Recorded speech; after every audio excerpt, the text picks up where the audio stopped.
What if I told you NVIDIA could report amazing earnings, beat expectations, raise guidance, and still get absolutely wrecked in the stock market? Not because the company failed, not because the chips stopped selling, not because the products weren't dominant, but because the market changed the rules while everyone was still clapping. That sounds dramatic, but it is one of the cleanest, most brutal lessons from the early 1970s. Back then, the most admired companies in America did not suddenly become bad businesses. Their brands did not evaporate. Their customers did not disappear.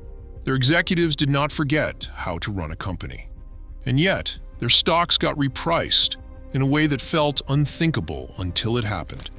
If you think that cannot happen today because this time is different, that is exactly the sentence people whisper right before the market teaches them humility. Here's the core idea. Markets do not just price companies. Markets price regimes. They price the environment. They price the rules of the game. And when the environment shifts, the same company can be worth dramatically less on the stock market, even if the business looks fine. In 1972, investors were living inside a belief system that felt like common sense. Steady growth, manageable inflation, a world where big American champions would compound forever. The dominant habit was simple.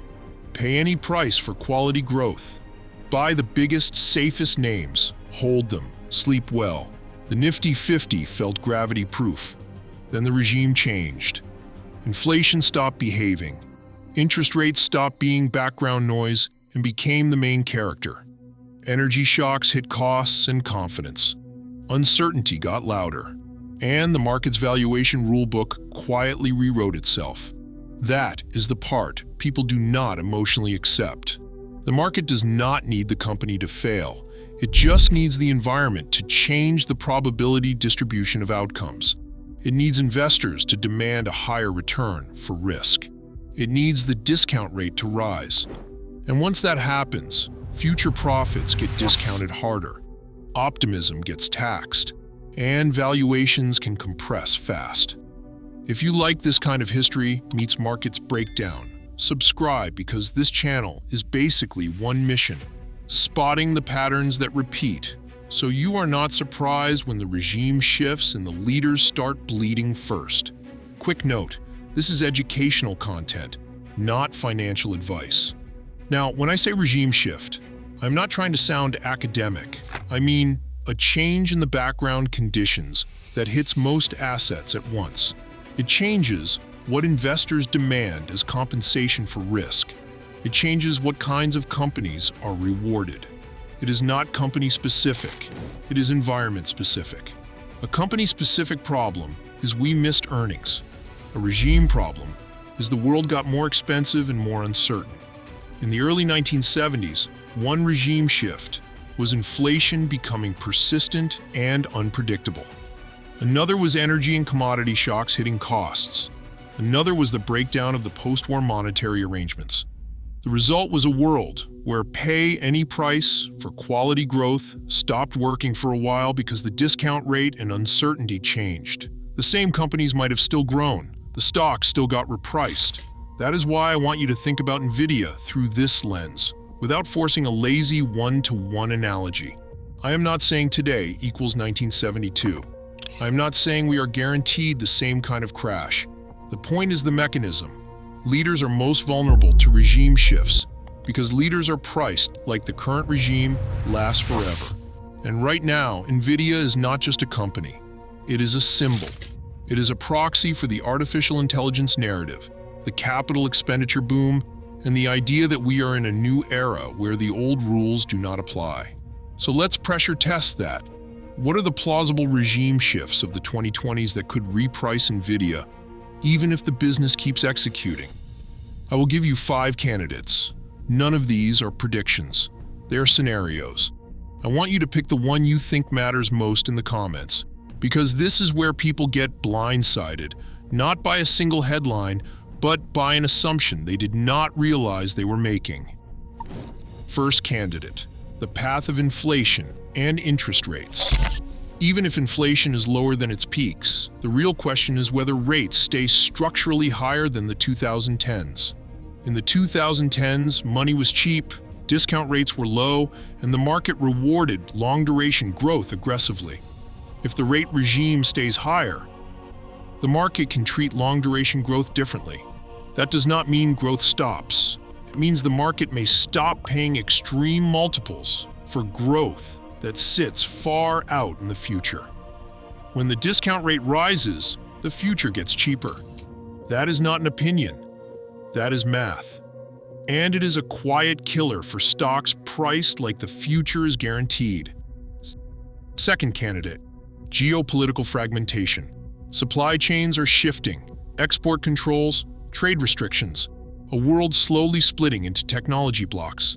For NVIDIA, this is not abstract. This can influence which markets are accessible, what products can be sold, how product mixes evolve, and how strategy changes. And here's the scary part. Geopolitics does not care about quarterly earnings. Geopolitics can change the map overnight, and markets can reprice before the financial statements even show the damage, simply because the distribution of future outcomes has changed. The third candidate is fiscal and industrial policy. Governments are funding chips, data centers, and strategic technology.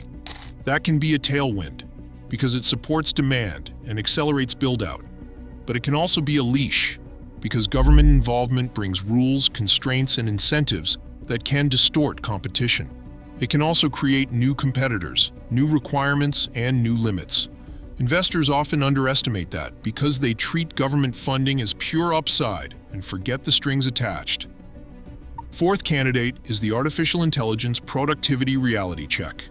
If artificial intelligence truly boosts productivity across the economy, we could be entering a growth regime where investment returns are supported by real output gains. In that world, massive capital expenditure can make sense, and high valuations can hold longer because the economy is genuinely producing more. But if adoption is slower or the benefits are more incremental than the hype suggests, the narrative can reprice. The story can shift from revolution now to benefits later. And in a world where money is not cheap, later is expensive. Here's a subtle point. Artificial intelligence can be real, and at the same time, stocks tied to artificial intelligence may not deserve peak multiples forever. Those are different statements, different risks. Fifth candidate, energy and infrastructure constraints. This risk gets ignored because it sounds boring until it becomes a wall. Artificial intelligence data centers consume enormous power. If energy costs rise, if the grid becomes constrained, if regulation slows build out, or if the physical infrastructure cannot scale as quickly as the narrative assumes, then the growth curve still rises, but the slope changes. And when a stock is priced for a steep curve, a small change in the slope can cause a large change in valuation. Not because the story is dead, but because the pace is different. Now let's connect these regime candidates to leader stocks, because this is where people get hurt. Leaders are the most sensitive, because they are the most priced for the current regime. In a friendly regime, leaders look invincible. They become safe. People stop analyzing and start believing. They start treating a stock like a savings account with a logo. But when the regime shifts, leaders often get repriced first, because their multiples embed the biggest bet on the future. The market does not need NVIDIA to fail. It only needs the environment to change the probability distribution of outcomes. That is why, in a regime shift, you can get the most frustrating experience in investing. The company posts good news, and the stock still goes down. And people stare at the screen and say, this makes no sense. It makes perfect sense if the market is repricing the regime, not the quarter. So bring this back to NVIDIA specifically. NVIDIA sits at the intersection of multiple regime questions at once. The cost of capital matters because artificial intelligence capital expenditure is huge and funding matters. Geopolitics matters because advanced chips are strategic. Industrial policy matters because governments care about domestic production and supply chain security. Productivity matters because the entire artificial intelligence story is about output gains and new products. Energy matters because compute expansion is chained to power and infrastructure. If any of those assumptions shift, NVIDIA can reprice even if the next earnings report is beautiful. That is the shock. That is the part people do not want to believe until they have lived it. So how do you stay grounded and not get hypnotized by the narrative? Here's a mental model that forces you to think like the market. Whenever you hear a bullish claim, ask, is this dependent on a stable regime? When someone says artificial intelligence capital expenditure will grow smoothly for years, ask what it depends on. Budgets, energy availability, competitive urgency. When someone says NVIDIA will maintain pricing power, ask what it depends on. Competition, supply, customer leverage, ecosystem stickiness. When someone says the market will keep rewarding long-duration growth, ask what it depends on. Rates, liquidity, risk appetite. Those are not facts, they are scenarios. Then do the same for bearish claims. Ask, what would invalidate this? If someone says competition will crush margins, that can be invalidated if NVIDIA maintains a performance lead and the ecosystem advantage stays strong. If someone says export controls permanently cap growth, that can be invalidated if demand shifts, if product mixes adapt, if rules evolve, or if other markets expand. The goal is not to pick a team. The goal is to build a map of conditional statements. If this happens, then that. If that happens, then this. That is how you avoid getting emotionally liquidated by a story. And this is where the 1970s analogy is useful but dangerous. It is useful because it reminds you that regimes change, and markets reprice, and leaders get punished even when they are the best. It is dangerous if you expect the same catalyst. You will not get an oil embargo replica. You will get a new trigger. The 2020s will have their own version of the moment when the rules just changed. So watch signals, not nostalgia. What are the signals? Watch inflation expectations, bond yields, and central bank communication, because that shapes discount rates. Watch policy headlines around semiconductors, export rules, and industrial subsidies. Watch energy pricing and grid investment. Watch corporate capital expenditure plans from the companies buying artificial intelligence infrastructure. You do not need to predict the future. You need to notice when the trend changes. Most investors do not lose because they were wrong. They lose because they were late. They keep using the old rulebook after the environment has moved on. And there's one more regime effect that hits people like a punch: correlations. In calm regimes, diversification works because different sectors move for different reasons. In stressed or shifting regimes, correlations tend to rise. Assets that used to zig when something else zagged start moving together. That's why concentration feels extra painful during regime shifts. You don't get as many places to hide, and the leaders you thought were safe are exactly what everyone sells first. That psychological whiplash is a classic pattern. It isn't about one stock.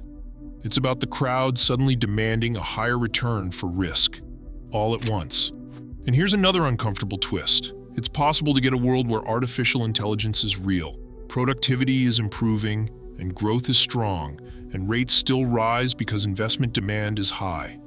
In that world, winners can still win, but the market may reward cash flow now, more than the promise of cash flow later. That's why you can't merge the technology is real with the valuation will stay extreme. Different statements, different risk profiles. So let's close with a checklist you can actually use. First, are investors acting like this is a stable new era where risk is lower? Are people speaking in certainty instead of probabilities? Second, what would force the market to demand a higher return for risk?